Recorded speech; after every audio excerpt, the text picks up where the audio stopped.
नमस्कार, अभी तक में आपका स्वागत है।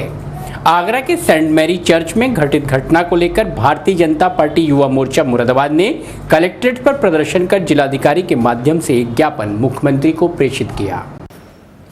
भारतीय जनता युवा मोर्चा ने जिलाधिकारी के माध्यम से मुख्यमंत्री को भेजे ज्ञापन में कहा है कि प्रदेश में जब से समाजवादी पार्टी की सरकार बनी है तब से पूरे प्रदेश में कुछ सांप्रदायिक ताकतें सांप्रदायिकता को आग में झोंकने का प्रयास लगातार कर रही हैं। ऐसी ही एक घटना आगरा में सेंट मैरी चर्च में घटी। इस घटना को शरारती तत्वों द्वारा रात में अंजाम दिया गया, जिसमें चर्च में तोड़फोड़ के साथ ही मसीह समाज के पूज्य मदर मरियम व यीशु मसीह की प्रतिमाओं को भी खंडित कर दिया गया। इस घटना से संपूर्ण मसीह समाज आक्रोशित है। इस प्रकार की घटनाओं को रोकने में सरकार पूरी तरह विफल साबित हुई है। मांग की गई है कि उक्त घटना में दोषी व्यक्तियों को तत्काल गिरफ्तार किया जाए। इस प्रकार की घटनाएं भविष्य में न दोहराई जा सके, इसलिए सभी धार्मिक स्थलों की सुरक्षा व्यवस्था बढ़ाई जाए। इस घटना की जांच किसी स्वतंत्र एजेंसी से कराई जाए ताकि मामला पूरी तरह निष्पक्ष रहे। इसके अलावा दोषी व्यक्तियों पर सख्त से सख्त कार्यवाही सरकार द्वारा की जाए ताकि भविष्य में ऐसी घटना न हो सके। ज्ञापन देने वालों में मुख्य रूप से संजीव चौधरी एडवोकेट, अमित ठाकुर, रवि गुप्ता, विनय चरण, निशु जेम्स, पुष्पेंद्र गुजर, अपार गुप्ता, अनुराग चंद्रा, शिराज, सोनू शर्मा, शिवानी जॉनसन, अमित जॉनसन, सरोज चरण आदि लोग मुख्य रूप से उपस्थित रहे। आगरा में एक चर्च पर सेंट मैरी चर्च है, उस पर देर रात में लगभग 3 बजे के आसपास कुछ अज्ञात लोगों ने हमला किया और हमला बोलने के साथ वहां धार्मिक प्रतिमाओं को खंडित करने का काम किया। उसके विरोध स्वरूप आज ये ज्ञापन हम राज्यपाल महोदय को जिलाधिकारी महोदय के माध्यम से सौंप रहे हैं, जिसमें हमारी कुछ महत्वपूर्ण मांगे हैं। जिन लोगों ने वहाँ इस तरह की घटना कारित की है, उन लोगों के विरुद्ध सख्त से सख्त कार्रवाई होनी चाहिए, उनकी तत्काल गिरफ्तारी हो।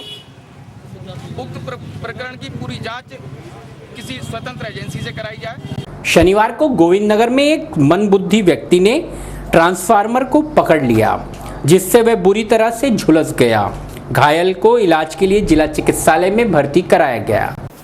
थाना कटघर क्षेत्र के गोविंद नगर में उस समय लोगों की भीड़ इकट्ठा हो गई जब शशिभूषण पुत्र रामविलास निवासी साहिबाबाद जनपद गाजियाबाद निवासी एक मंदबुद्धि युवक अचानक नाई की दुकान पर बैठे बैठे ही ट्रांसफार्मर की तरफ दौड़ गया, जिसे ट्रांसफार्मर ने अपनी चपेट में ले लिया। इसके बाद आसपास खड़े लोगों ने इस बात की जानकारी निकटतम बिजली घर को दी और लाइन बंद कराई।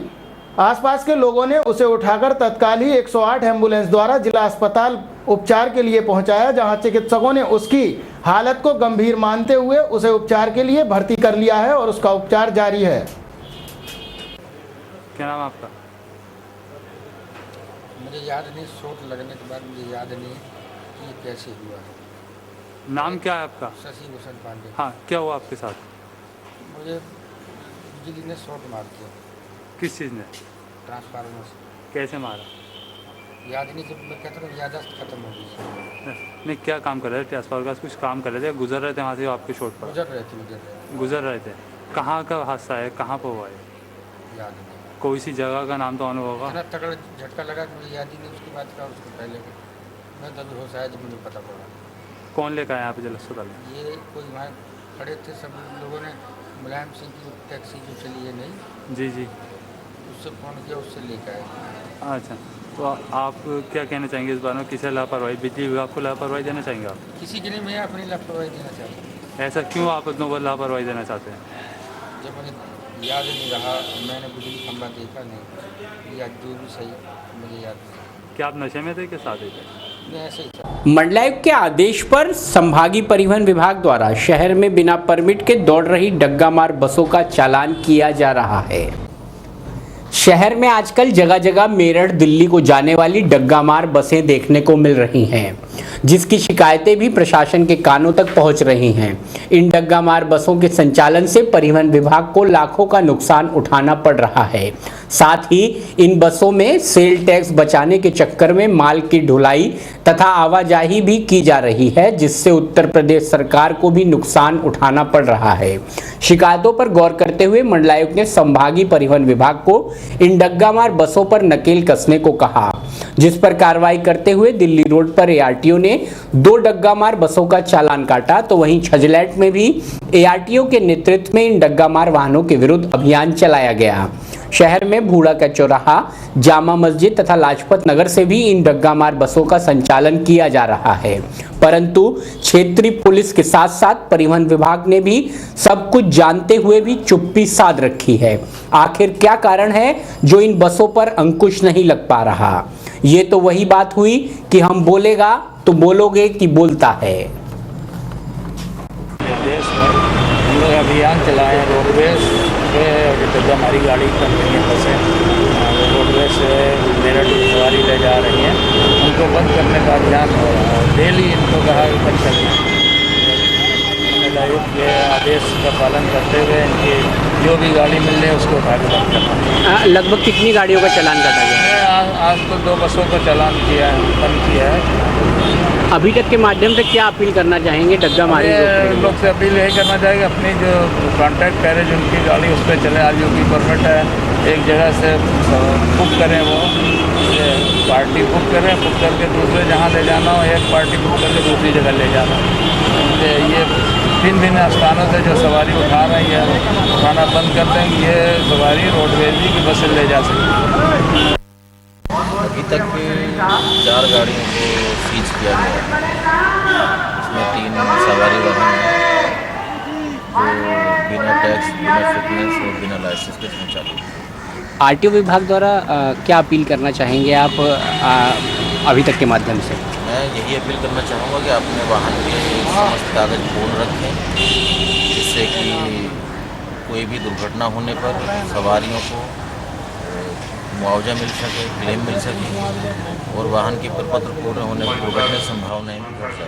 आईएफटीएम विश्वविद्यालय के छात्रों में पुरानी रंजिश को लेकर शनिवार को एक बार पुनः मारपीट हो गई।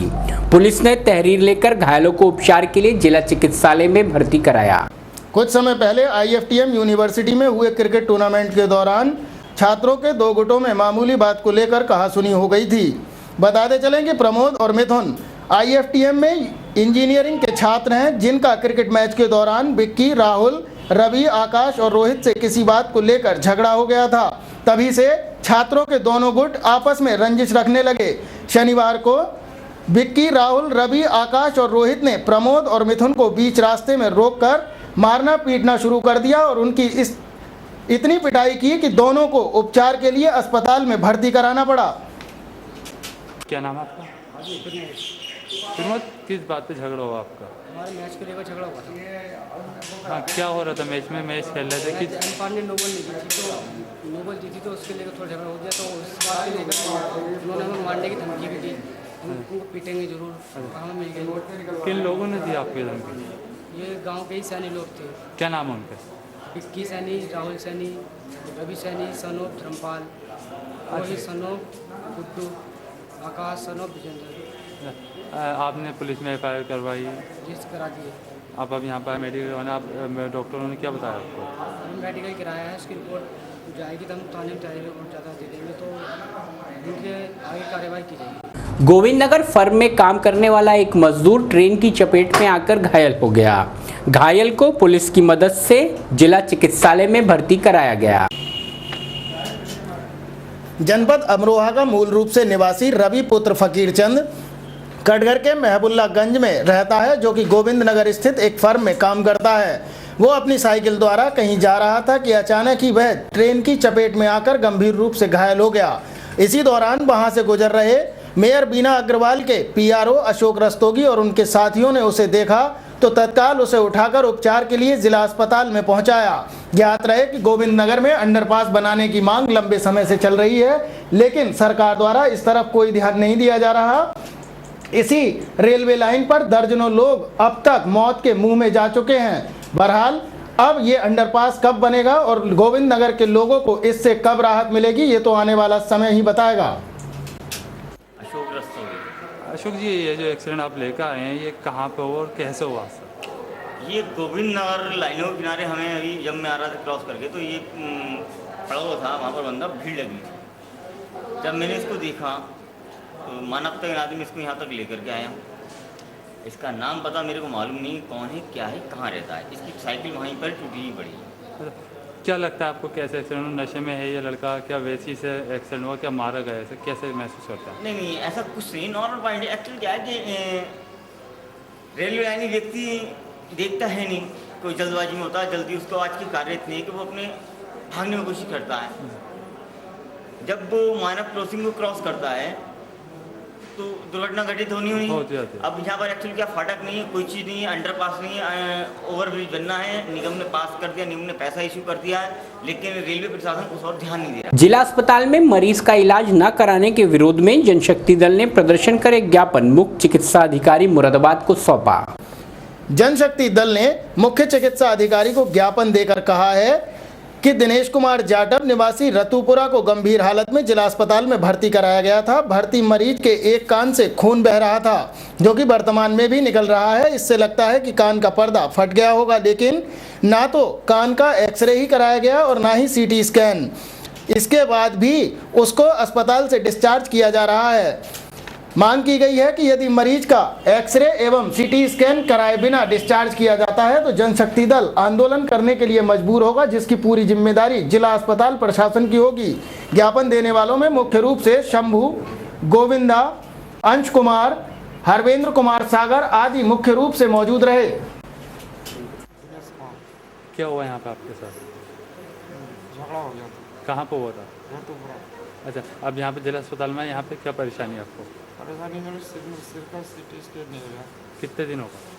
मुझे शनिवार 8 दिन हो गए। 8 दिन से आपका सीटी स्कैन नहीं हुआ? नहीं हुआ। आप डॉक्टर से बात की, डॉक्टर क्या कह रहा है आपसे? डॉक्टर साहब कहते हैं कल हो जाएगा, कल हो जाएगा। सीटी स्कैन के रूम में जाते हैं तो वो कहते हैं कि मशीन खराब है, 15 दिन मशीन खराब है। अच्छा, और क्या बात है? और कोई? मशीन खराब है। फिर हम डॉक्टर के पास पहुँचते हैं, वो डॉक्टर साहब कहते हैं हमारा लिखने का काम है। आप क्या चाहते हैं? आप जो विज्ञापन दिया है आपने, किन मांगों को लेकर और क्या जिला अस्पताल में परेशानी, किन चीज़ों को लेकर आपने विज्ञापन दिया? जनशक्ति दल जिला इकाई की ओर से आज एक ज्ञापन चिकित्सा अधीक्षक को सौंपा जा रहा है और उसमें हमने ये मांग की है, जो जिला अस्पताल में उपकरण हैं, जो मरीजों के काम आने वाले उपकरण हैं, वो सारे ध्वस्त पड़े हैं, खराब पड़े हैं, जिसकी जिम्मेदारी समस्त स्टाफ की है। लेकिन यहाँ पे जिससे भी कोई बात की जाती है तो वो एक दूसरे पर टाल देते हैं। मरीज़ की कोई भी यहाँ देखभाल नहीं की जा रही है, सही तरीके से उसका कोई एक्सरे नहीं किया जा रहा, दवाई समय पर नहीं दी जा रही है। अगर मरीज चक्कर लगा रहा है तो उसको टरका दिया जा रहा है। तो हमने ये मांग की है कि जल्द ही जो उपकरण खराब पड़े हैं, सिटी स्कैन यहाँ महीनों से खराब पड़ा हुआ है और यहाँ के जो चिकित्सा अधिकारी हैं वो ये कह रहे हैं कि फ़ंड नहीं है उनके पास, तो फंड की व्यवस्था करें, व्यवस्था करके उसको ठीक कराएं और जो जनता हित में यहाँ काम होना चाहिए उस काम को विधि विधेयक से करें। जैसे आप जनशक्ति दल पार्टी से जुड़े हुए हैं और यहाँ पर आप मरीजों से जुड़े, उन्होंने क्या क्या परेशानी का बताया और आप किसी से मिले भी हैं? मरीजों ने हमें ये बताया कि यहाँ जैसे एक्सरे मशीन है, सीटी स्कैन मशीन है, जो यहाँ तुरंत चलनी चाहिए, काम होना चाहिए, लेकिन बाहर के जो लोग हैं, बाहर के जो सीटी स्कैन लगाए हुए हैं, एक्सरे लगाए हुए लोगों ने, उनकी मिली भगत से यहाँ सब कुछ चल रहा था। यहाँ बंद करा दिया गया है। बाहर का लोगों का रोजगार पनपाने के लिए यहाँ चड्डा सिनेमा के निकट रखे कूड़े के डिब्बे में अचानक आग लगने से पास में खड़े छोटा हाथी में भी आग लग गई। सूचना पर पहुंची फायर ब्रिगेड की टीम ने आग पर नियंत्रण पाया। शनिवार की दोपहर अचानक चड्डा सिनेमा के निकट रखे कूड़े के डिब्बे में आग लग गई, जिस कारण बगल में खड़ा छोटा हाथी भी आग की चपेट में आ गया। वो तो अच्छा रहा कि आग पर समय से काबू या यूं कहें कि नियंत्रण पा लिया गया, वरना एक बड़ा हादसा घटित हो सकता था, क्योंकि अगर लपटें उठती तो बगल में रखा ट्रांसफार्मर भी आग की चपेट में आ सकता था। सूचना पर पहुंची फायर ब्रिगेड की टीम ने आग पर नियंत्रण पा लिया। वहीं क्षेत्रीय नागरिकों की सूझबूझ से एक बड़ा हादसा रोका जा सका। क्या नाम है आपका? इमरान। जी इमरान भाई, ये आग कैसे लगी अचानक? यही कूड़े तो कोई सिगरेट पी दिया होगा, डाल दिया होगा। तो इस आग के कारण और क्या क्या हादसा हुआ? हादसा एक छोटे हाथी में आग लग गई और ये लापरवाही है कूड़े की, सफाई वफाई नहीं होती यहाँ की। तो ये किसका छोटा हाथी है? कोई ये अभी पता नहीं है मालिक का, फोन लगा रहा है, मालिक का पता नहीं चल रहा। और क्या क्या नुकसान हुआ है छोटा हाथी? नुकसान तो यह है, टायर जल गया, आगे की सो जल गई, दरवाजा जल गया, शीशा जल गया, अगला बम्पर जल गया। आग की सूचना किसी को फिलहाल वक्त है अभी तक में एक छोटे से ब्रेक का।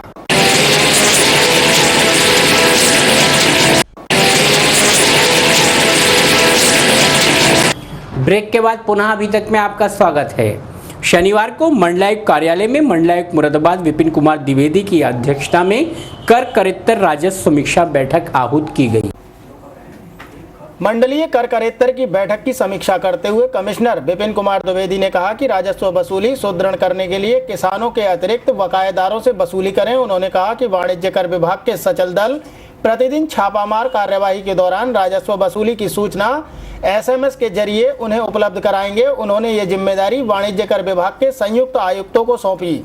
उन्होंने विद्युत विभाग द्वारा बिजली चोरी रोकने के लिए 1 माह के अभियान की समीक्षा करते हुए कहा कि बिजनौर में जुडिशियल कॉलोनी 24 में से मात्र 2 मकानों में ही मीटर हैं। उन्होंने चीफ इंजीनियर को निर्देश देते हुए कहा कि वो शेष मकानों में भी बिजली के मीटर लगवाएं और बिजली की चोरी कहीं पर ना होने दें।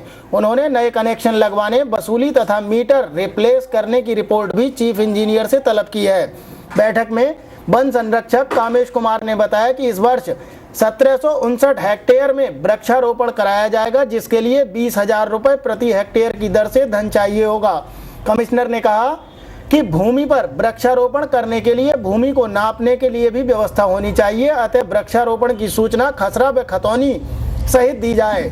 नगर निगम को निर्देश दिए गए कि वह मुरादाबाद नगर की सीमा बढ़ाने का प्रस्ताव तैयार करके शासन को भेजे और हाउस टैक्स बढ़ाने के लिए कम से कम 50,000 छूटे हुए घरों पर भी कर आरोपित करे।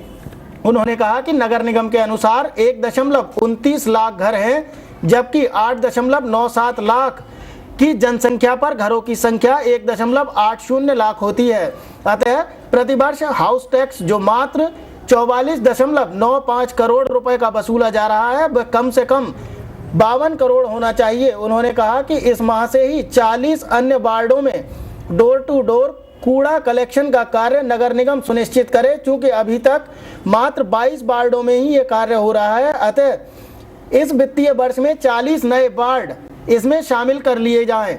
उन्होंने RTO से कहा कि 714 RC का मिलान 25 मई तक कर लें और चकबंदी अधिकारी चकबंदी विवादों का हल चकबंदी ग्रामों में चौपाल लगा कर लें। उन्होंने कहा कि विशेष सिविल सप्लाई विशेष ध्यान के अंतर्गत आनी चाहिए। APL राशन ब्लैक नहीं होना चाहिए। उन्होंने कहा कि पर्याप्त आधार के बिना राशन की कोई भी दुकान निलंबित न की जाए, चूंकि प्रधान चुनाव नजदीक होने के कारण शिकायतों में वृद्धि हो रही है।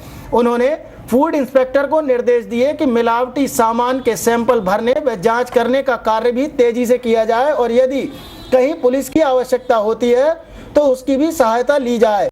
बैठक में जिलाधिकारी मुरादाबाद दीपक अग्रवाल, संभल पवन कुमार, अमरोहा वेद प्रकाश, रामपुर के श्री त्रिपाठी तथा बिजनौर के जिलाधिकारी सहित मुख्य विकास अधिकारी, सभी अपर अधिकारी, जिलाधिकारी, RTO, चीफ इंजीनियर विद्युत, SE सिंचाई, वन संरक्षक आदि सहित मंडलीय अधिकारी उपस्थित रहे।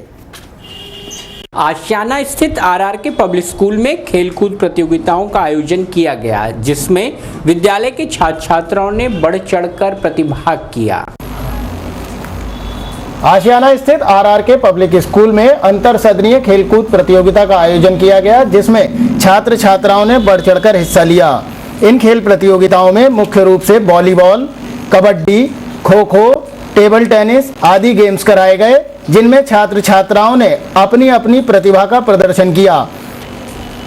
गेम्स के बाद सभी छात्र छात्राओं को पुरस्कृत किया गया। इस दौरान प्रधानाचार्य वंदना छाबड़ा ने सभी का उत्साहवर्धन किया।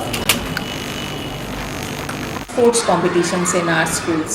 So in sports competitions we have organized kabaddi matches, table tennis, kho-kho. We have organized for the students. Students from 6 to 10 are taking part in this, and we will be having some trial matches, and after that we'll be having some final matches. The students are showing a great enthusiasm in playing these matches, in taking part in these competitions. First, the boys will be having various competitions, and after that we'll start with the girls competitions. Girls will also take part from 6th class to 10th class. The girls will also take part in all these competitions. Girls will also take part in kabaddi matches, in table tennis, volleyball match. One is the main event of today is volleyball competition in our school. So all the students are taking great interest in participating in all these.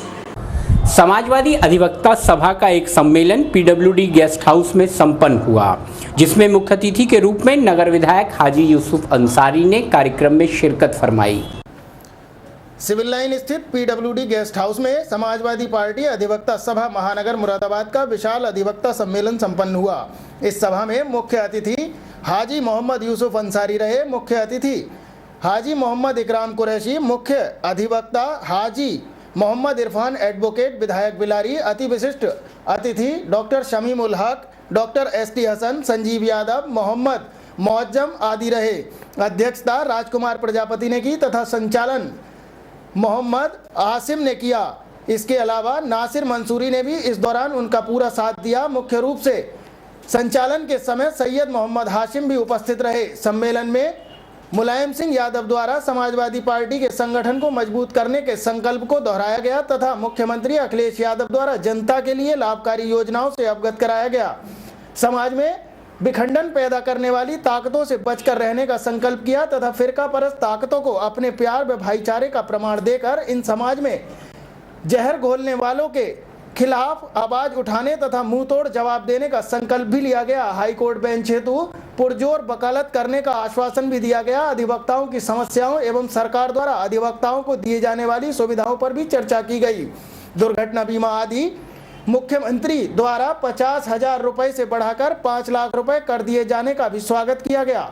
अधिवक्ता सम्मेलन में Samajwadi party अधिवक्ता सभा में वर्तमान में गठित committee के सदस्यों को मनोनयन पत्र भी प्रदान किए गए। अधिवक्ता सभा के महानगर अध्यक्ष मोहम्मद आसिम एडवोकेट, महासचिव Gyanendra Sharma advocate, Rakesh Vashishtha advocate, Atul Mathur advocate, Aslam Hussain advocate, Qazi Saulat Ali advocate, Jitendra Kumar advocate, Mohammad Shamsuddin advocate, Imran advocate, Mobin advocate, Suresh Chandra Gupta एवं संजीव राघव आदि मुख्य रूप से उपस्थित रहे। अच्छी सरकार आजादी से लेकर आज तक, मुझे ये कहने में भी गुरेज नहीं है कि हमारे नेताजी ने भी सरकारें चलाई हैं। वकीलों के लिए नेताजी ने बहुत कुछ किया है, लेकिन जितनी अच्छी सोच, जितना अच्छा दिमाग, जितना अच्छा विकास हमारे नौजवान मुख्यमंत्री उत्तर प्रदेश के लिए कर रहे हैं, पिछले किसी मुख्यमंत्री ने अच्छा काम उत्तर प्रदेश के लिए नहीं किया। हमने और आपने ये भी देखा है कि कुछ मीडिया के साथियों के माध्यम से कुछ फिरकापरस्त ताकतें सरकार को बदनाम कर रही थी, लेकिन उत्तर प्रदेश की जनता इस बात को अच्छी तरह जानती है। बात दुरुस्त है, इसमें आपका, हमारा, सबका, पूरी जनता का सहयोग हमारे साथ रहा है, आप सबका प्यार हमारे साथ रहा है। मेरे अजीज दोस्तों, ये सामने जो बैठे हैं, ये यकीनी तौर पर वो परिवार है, ये वो सारे जी शऊर बादकार अशखास बैठे हैं कि जिन्होंने, जिनके प्यार के सहारे हम लोग उस मकाम तक पहुंचे। आपने मेहनत की, आपने जिद्दोजहद की, आपने इस मिशन को आगे बढ़ाने में मुआवनत की, तब उत्तर प्रदेश की सरकार समाजवादी सरकार बनी। सीनियर अधिवक्ता हमारे सुरेश साहब यहाँ बैठे हैं, उन्होंने तफसील से बताया, तो आज बहुत अच्छा लगा। लेकिन बड़ा दुख भी होता है जब वक्त पड़ता है समाजवादी पार्टी का, तो उस टाइम पर बहुत से ऐसे हमारे भाई चाहते तो बहुत है कि समाजवादी पार्टी उनके लिए बहुत कुछ करे और सब कुछ करे, लेकिन सब कुछ तो नहीं, कुछ तो करती है समाजवादी पार्टी वकीलों के लिए। इसकी मिसाल तो आज इसी मंच से मिली। ना कभी कांग्रेस ने किया, ना कभी बीजेपी ने करा कुछ उसके लिए, ना कभी बीएसपी ने करा है कुछ, लेकिन कुछ जो कुछ भी करा है और जो कुछ भी दिया है वो समाजवादी पार्टी ने दिया। बुद्धि विहार सेक्टर 4 में सड़कों पर रखकर रेत, बजरफुट और बजरी का व्यवसाय किया जा रहा है, लेकिन उस पर न तो नगर निगम का ध्यान है और न ही प्रशासन का। ये नज़ारा बुद्धि विहार के सेक्टर 4 का है, जो कि काफ़ी समय पहले ही नगर निगम ने टेक ओवर कर लिया था और इसकी सारी जिम्मेदारी नगर निगम की ही है, चाहे वो अतिक्रमण का मामला हो या फिर यहाँ की सफाई व्यवस्था। लेकिन अगर यहाँ के नज़ारे देखें तो ऐसा नहीं लगता कि ये आज नगर निगम के अंडर में आ गया है, क्योंकि पार्कों में जहाँ गंदगी भरी पड़ी है तो सड़कों पर खनन माफियाओं ने कब्जा जमा रखा है। यहाँ पर रेता, बजरी, सीमेंट बेचने के लिए लोगों ने सड़कों का इस्तेमाल कर रखा है। इन पर रात के समय तमाम राहगीर फिसल भी जाते हैं और कई लोग अब तक चोटिल भी हो चुके हैं, लेकिन इस तरफ नगर निगम द्वारा कोई भी ध्यान नहीं दिया गया है। ये खनन माफिया अपने घर में बैठकर इस माल की खरीद फरोख्त का पूरा धंधा करते हैं और घर से ही अपनी दुकान चलाते हैं। वहीं राहगीर अगर इस बात का विरोध करते भी हैं तो उनके साथ अक्सर इनको झगड़ते हुए देखा जा सकता है।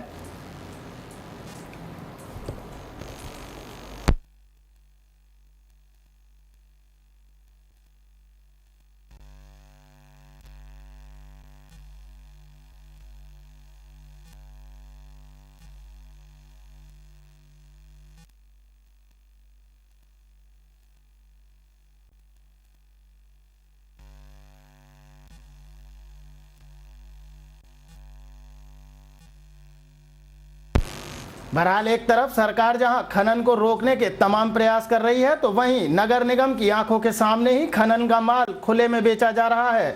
बात अगर बुद्धि विहार के दूसरे एरिया की करें तो वहां पर सुबह से लेकर दोपहर तक रेते की गाड़ियां भरी रहती हैं, जिनका मूल्य 400 से लेकर 1000 रुपए तक बताया जाता है। खुशहालपुर स्थित चामुंडा ब्रह्मदेव सिद्ध मंदिर के 10वें स्थापना दिवस पर कलश यात्रा निकाली गई। चामुंडा ब्रह्मदेव सिद्ध मंदिर की 10वें स्थापना दिवस के शुभ अवसर पर शनिवार को 12 बजे कलश यात्रा निकाली गई। मुख्य यजमान बलराम शर्मा के साथ 101 कलश के साथ बसंती पोशाक में महिलाओं ने शोभा यात्रा की भव्यता को बढ़ा दिया। बैंड बाजे के थाप पर सभी श्रद्धालु भजनों की धुन पर नाचते झूमते नजर आए। जगह जगह शोभा यात्रा का भव्य स्वागत भी किया गया। शोभा यात्रा के उपरांत कथावाचक पंडित व्योम त्रिपाठी ने गणेश वंदना व सरस्वती वंदना के साथ पाठ प्रारंभ करते हुए कहा कि बिनु सत्संग विवेक न होई, कथा बिनु सुलभ न सोई। सभी भक्तजनों को धन्यवाद देते हुए कहा कि भगवान की परीक्षा में भी सभी भक्त उत्तीर्ण हुए, तभी कलश यात्रा में भव्यता व भगवान का आशीर्वाद प्राप्त हुआ। 7 दिन की कथा के प्रथम दिवस कथा प्रारंभ करते हुए कहा कि भगवान भी भक्तों के भूखे हैं, भगवान को अहंकार पसंद नहीं, इसलिए सभी भक्त प्रथम दिवस की कथा में शामिल होने पर क्रोध व अहंकार को प्रेम से भगवान को समर्पण कर दें। मंगल भवन अमंगल हारी की कल्पना करते हुए विश्व के कल्याण की कल्पना करते हुए श्रीमद् भागवत कथा प्रारंभ की गई। कथा में महेश चंद्र शर्मा, विमलेंद्र शर्मा, नवम शर्मा, संदीप शर्मा, पान सिंह, बिष्ट, कृष्ण कुमार शर्मा उर्फ पप्पू, अरविंद राणा, अमित गुप्ता, मनीषा शर्मा, जीवन लता शर्मा, लवी गुप्ता, आशुतोष शर्मा, राधा शर्मा, नरेंद्र शर्मा, संजय, चीनू, विनोद, विष्णु अग्रवाल, अमर सिंह, अमित त्यागी, ठाकुर रामेश्वर सिंह, कन्हैया लाल, रजत वशिष्ठ, संध्या, अंजू, मीनू, मोना आदि भक्तगण उपस्थित रहे।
10वीं कलश यात्रा हमारे मंदिर से निकल रही है और इसके बाद में भागवत स्टार्ट होगी।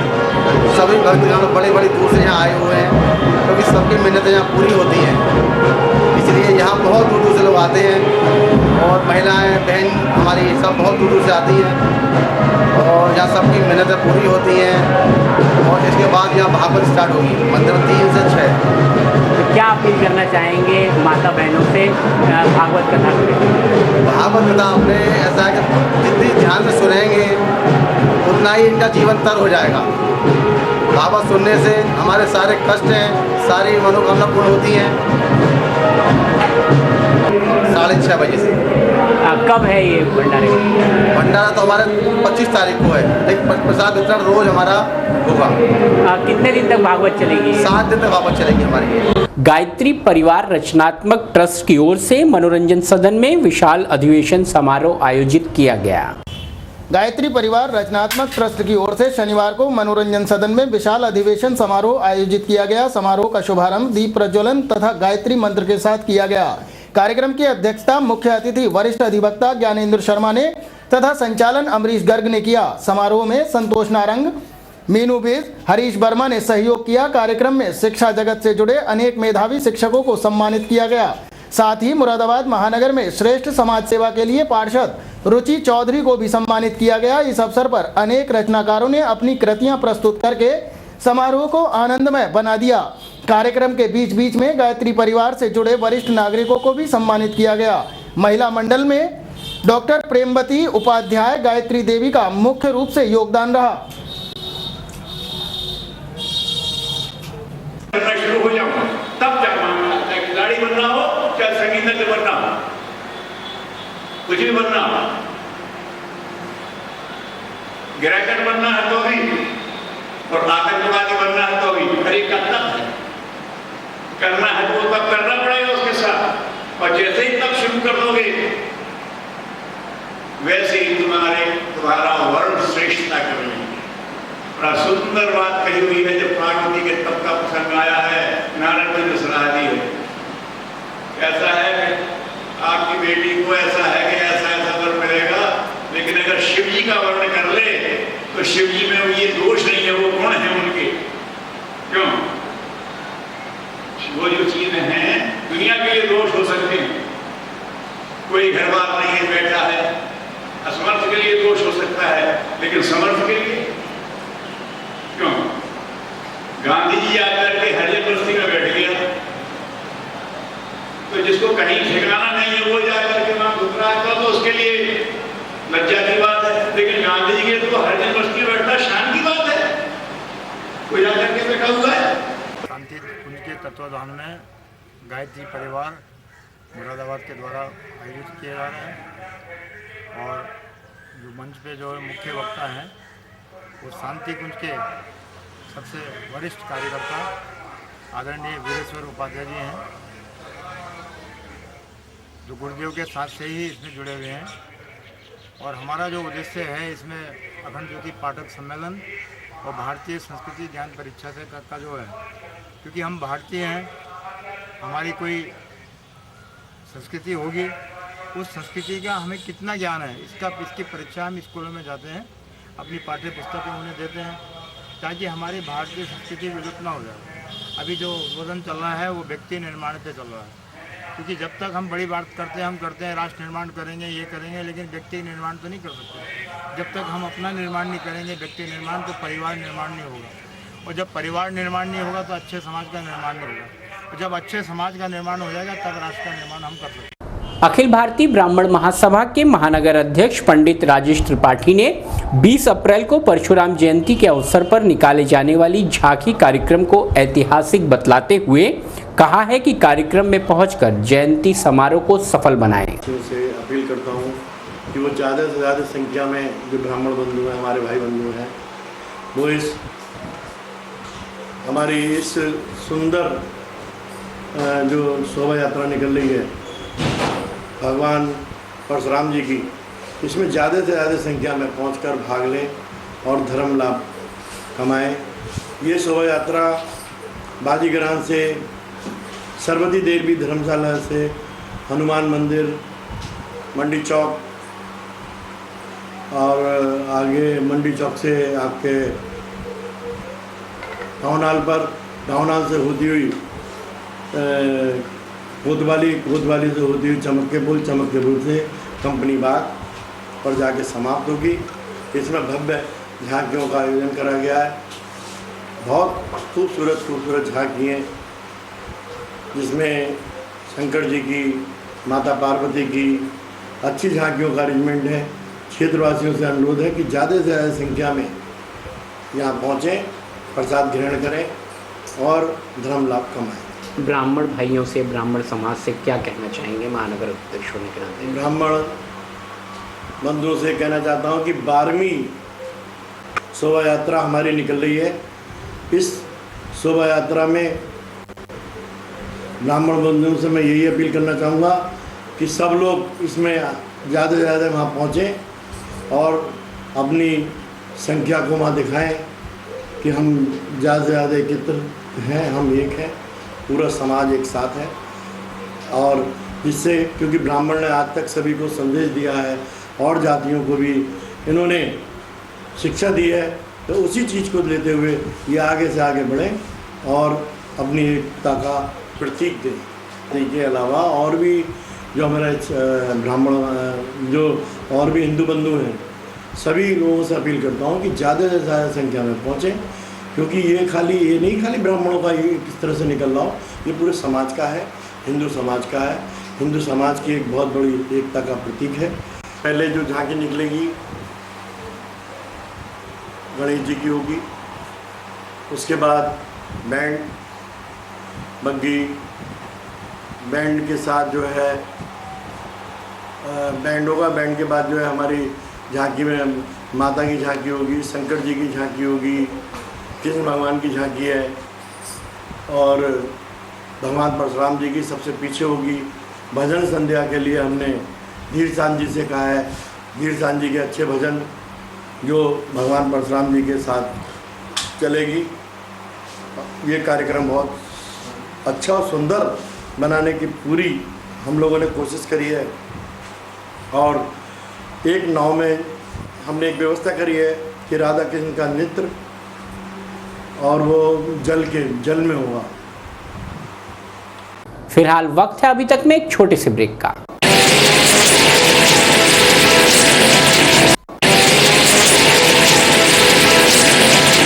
बिलारी क्षेत्र के ग्राम सतारन में एक किसान ने ओलावृष्टि से तबाह हुई गेहूं की फसल को आग लगा दी, तो वहीं उसी आग में खुद को भी जलाने का प्रयास किया।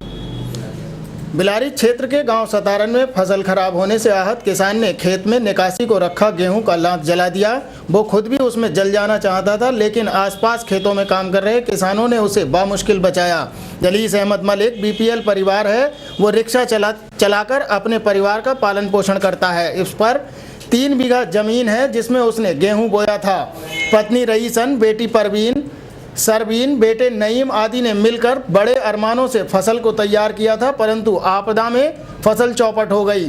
भारी मन से घर में सदस्यों ने गेहूं कटाई की और लाख का ढेर भी लगा दिया। दोपहर को जलीस ने गेहूं की बाली मसल कर देखी तो कई बालियों में दाना ही नहीं था, जबकि कुछ में जीरे जैसे दाने थे। तभी आहत होकर उसने लाख में आग लगा दी। इससे 3 बीघे का गेहूं जलकर राख हो गया।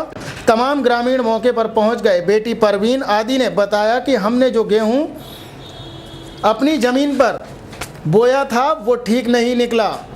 जब उसे काटा तो उसकी बालियां भी बिल्कुल ख़राब थीं, लाख में कुछ नहीं था, इसलिए आहत होकर उसे जला दिया गया। जलीस ने घर की हालत बहुत ही ख़राब बताते हुए मेन गेट पर दरवाज़ा तक नहीं होने की बात कही। उसके घर पर दरवाजे की जगह फूस और बांस की छत है।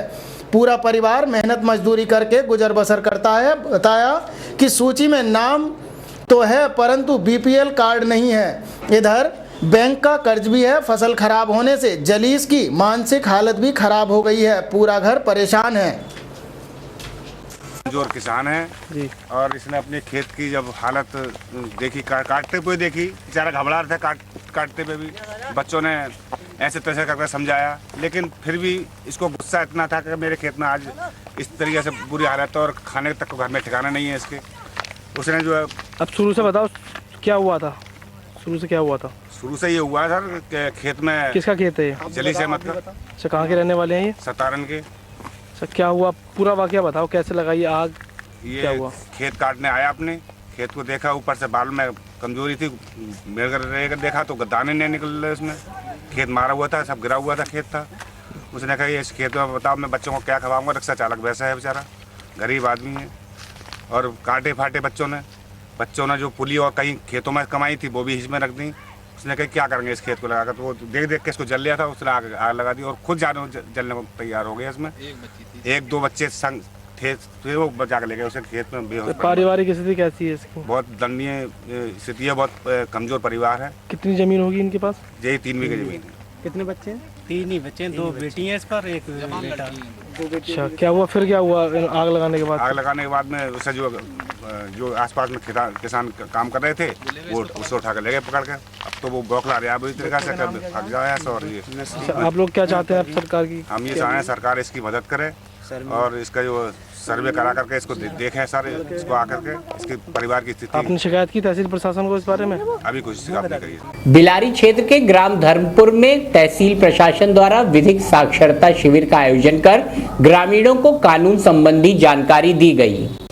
बिलारी क्षेत्र के गांव धर्मपुर कला में तहसील प्रशासन द्वारा विधिक साक्षरता शिविर का आयोजन किया गया, जिसमें ग्रामीणों को कानूनी जानकारियां दी गईं। शिविर में बेटी बचाओ बेटी पढ़ाओ विषय पर जानकारी दी गई। शिविर में वरिष्ठ अधिवक्ता चौधरी ओमवीर सिंह ने कहा कि आज समाज में बेटियों की दुर्दशा ठीक हो रही है। ग्रामीण क्षेत्र में बहु बेटियों को पढ़ाया नहीं जाता। उन्होंने कहा कि अगर हमें अपने देश का विकास करना है तो अपनी बेटियों को जरूर शिक्षित करना होगा। अधिवक्ता चैतन्य पाल सिंह ने कहा कि हमें बेटियों को बेटे से ज़्यादा प्यार करना चाहिए, क्योंकि बेटा एक परिवार चलाता है और बेटी 2 परिवार चलाती है। तहसीलदार बीके कुशवाहा ने कहा कि गर्भपात कराना कानूनन जुर्म है। अगर हम गर्भपात नहीं कराएंगे तभी हम बेटियों को बचा पाएंगे। उन्होंने कहा कि यदि किसी ग्रामीण को कोई दिक्कत है तो वह तहसील जाकर अधिवक्ताओं से निःशुल्क परामर्श ले सकता है।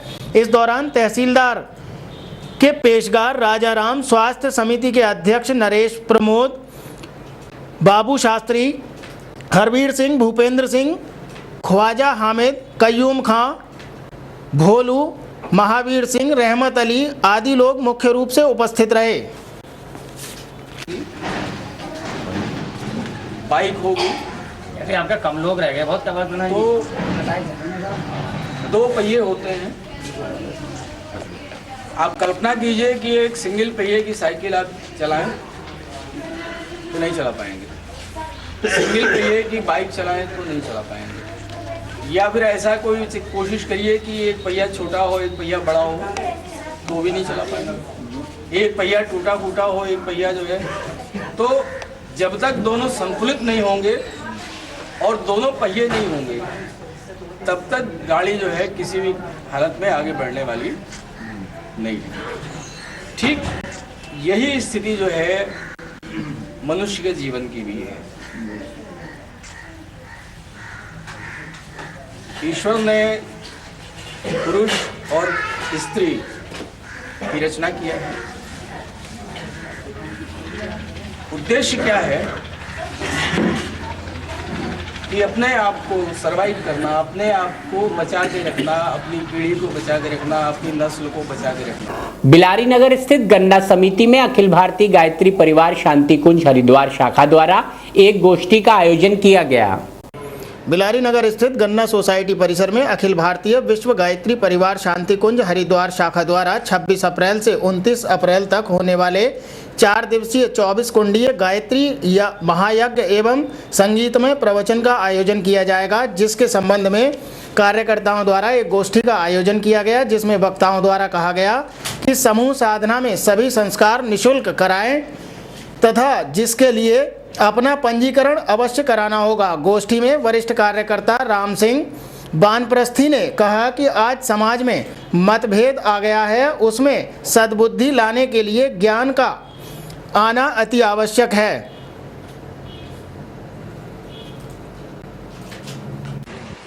26 अप्रैल से 29 अप्रैल तक इस गन्ना सोसाइटी के मैदान में नगर वासी उन पूरे बिलारी क्षेत्र के ग्रामीण वासियों के लिए जो अखिल विश्व गायत्री परिवार शांति कुंज हरिद्वार के तत्वावधान में पूरे भारतवर्ष में समूह साधना वर्ष के रूप में मनाया जा रहा है।